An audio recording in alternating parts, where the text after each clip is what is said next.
first, let's dive into the injury news, Ryan. The big news was the announcement that Eli Raridon is out for the season after in a non-contact drill. He retore the same ACL he tore in December. That's a really big blow for him, bad blow for him. You never want to tear the same ACL twice. We don't know what that means for his future. Can he heal 100% or not? We don't know. We're not going to speculate. It's not a good thing you want to see.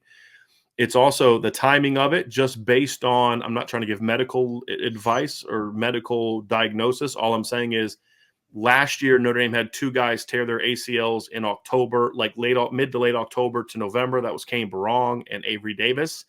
And they were not healthy until kind of into fall camp. And then obviously Avery got injured himself again. And I'm saving my opinion on that. Keep that one to myself. But it looks like it's an injury that's definitely going to keep him out of the spring if it is a full tear on the ACL, especially with the knee injury that he already had on that same knee. Might slow him down heading into next fall camp. So, again, that's just based off what we've seen from in recent years when guys have had injuries around the same time. So certainly a blow. He was their best blocking tight end by far. The good news, and I hate to even call it good news, but like the positive, I guess, in this is that you did get Mitchell Evans back last week. Mitchell Evans is, they were using Eli Raridon in the same role that they are going to use Mitchell Evans in. So it's at least good that Mitchell Evans is back and healthy because they're similar body types, similar skill sets as far as from a blocking standpoint. And of course, Mitchell is a weapon in the pass game if you use him in the pass game, which, we'll see. Although, again, I said he did get open on a corner route last week.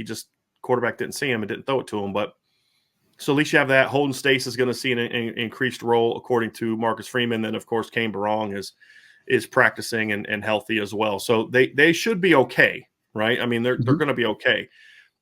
Obviously, Eli Raridon's really talented, and it'd be nice to have all those guys plus Eli Raridon. But the point is that this is a position where you're really deep and you can sustain losing a really talented player like Eli Raridon. You don't ever want to see it. And I'm not trying to be flippant or dismissive of his injury because it's disappointing. It stinks for him.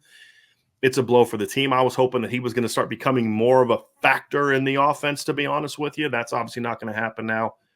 But it is a position, if we're being honest and kind of analyzing this, it is a position where Notre Dame is poised to be okay because of just the great numbers that they have.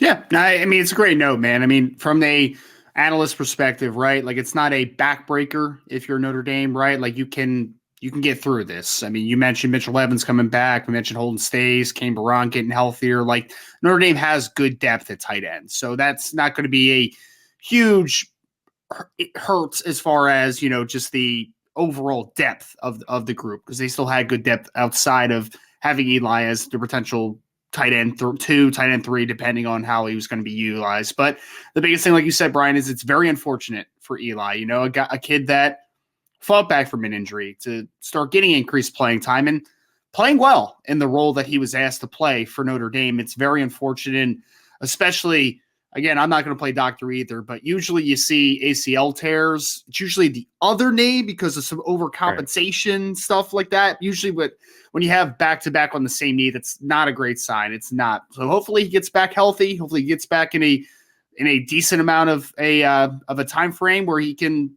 get back on the field and be able to start to get that rehab process started here soon. So hoping for the best for Eli. It's just very disappointing, obviously already coming back from the injury. And he was, to your point, he was playing really well in the role that he was asked to be played so far this year.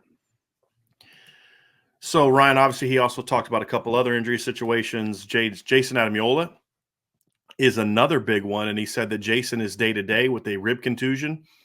I think the danger there is, he said it'll be kind of a game time decision. The concern there is if you have a kid who, like it's a bruise, right? And that's a bruise, but it's in your ribs and it's hard. It can be hard to breathe. It can be hard to move when that kind of injury is happening. And so obviously that's a concern, but also you don't want the risk of, like, there's no risk of further damage. Like, there's not going to become cartilage damage or bone damage because you play on the bruise. But what you can do is you can re-injure it, and then all of a sudden going into playing Syracuse next week, he's still having those same issues. Me personally, I wouldn't play him. That's just me. I think this is the kind of game where it'd be good to get Gabriel Rubio some snaps. It's a good game to get Jason Onye some snaps. It's a game where you can, get those other guys some snaps and work them in. Maybe work Riley Mills a little bit inside, work on that package for you. Maybe get Alexander Ahrensberger some snaps. It's like we said about Marshall, right? If you can't beat Marshall without Jarrett Patterson, then you got bigger problems. Well, they had bigger problems because they lost to Marshall with Jarrett Patterson, and I still felt he got rushed back a week too soon. I feel the same way. I want to make sure that they don't do that with Jason Onye, because if you can't beat UNLV without Jason Onye, then you've got much bigger problems than Jason Onye having bruised ribs. So, but at the same time, if it's healed by Saturday, play him. Right. Sure. My whole thing is if there's still a bruise and still pain and there's still issues there, then I would sit him. That's just my 2 cents. And then if you do play him, get him out as soon as possible. If you jump on him early, just, take him out and have him ready to go in case you need him. But he's day to day. He said Jaden Mickey is questionable. So, I don't know. I don't know the specific injury there. He didn't mention it today. I think it was a lower body is what I thought I read. So, he looks like he's a little bit shaken up. They do expect Tariq Bracy back this week. Jacob Lacey. They expect Tariq Bracy back this week. And we do expect Howard Cross to be able to play as well. And that's what makes this really tricky is with Cross a little banged up, with Jacob Lacey quitting the team, Aiden Count-Ana's already hurt. He got hurt in the spring. It may be a little harder to maybe sit Jason Ademilola, but I do think this is a game where you take that chance and, maybe you suit him up, and if he's ready to go, if you need him, you play him. But ideally, if you can get by without playing him, I think that's an ideal scenario, Ryan. I think it's interesting that you mentioned maybe playing Riley a little bit inside, right? Like maybe to sit Jason Ademilola and use a couple different packages might be a good idea. Because, Brian, I mean, as we get into the UNLV conversation, one, I agree with you in a vacuum, right? Like you shouldn't need Jason Ademilola to beat UNLV. Unfortunately, we can't really fully go there, right? Because it's kind of haunted us already this year. But the one interesting thing I'm looking forward to seeing is, do you run a little more nickel than you have? I mean, they've run a lot of nickel regardless, but with Tariq Bracy potentially coming back for this week, do you let Riley Mills play a little more inside and maybe just play Justin Ademilola a ton more? Maybe even put him at big ends during this game a lot of instances, because Notre Dame is going to go against a spread team in UNLV. So they may be able to, parse a little athleticism for the size that they would lose from a Jason Ademilola and kind of utilize it a little bit differently.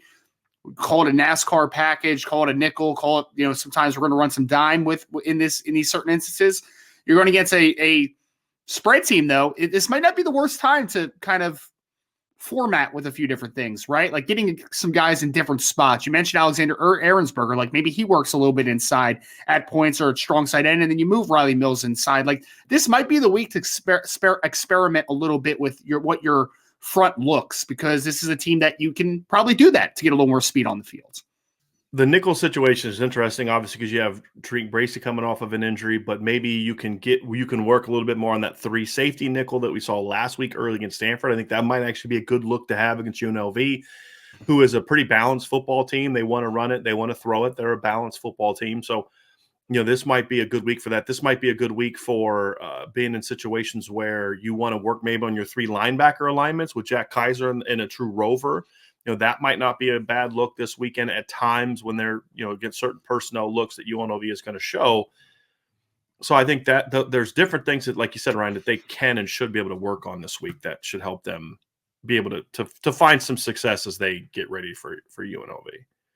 Yep. It's I don't want to call it an experimentation week, but this is a week where you can try a few different things and see what sticks. Because, I mean, God forbid something happens down the stretch where when you're against a Clemson or a USC or one of the better teams left on the schedule and Jason Ademilola is limited or is not able to play, like you have to have a plan B, right? Again, we always talk about how coaches are judged upon the adjustments that they make. And this could allow for them to explore a couple adjustments down the course of the season, hopefully.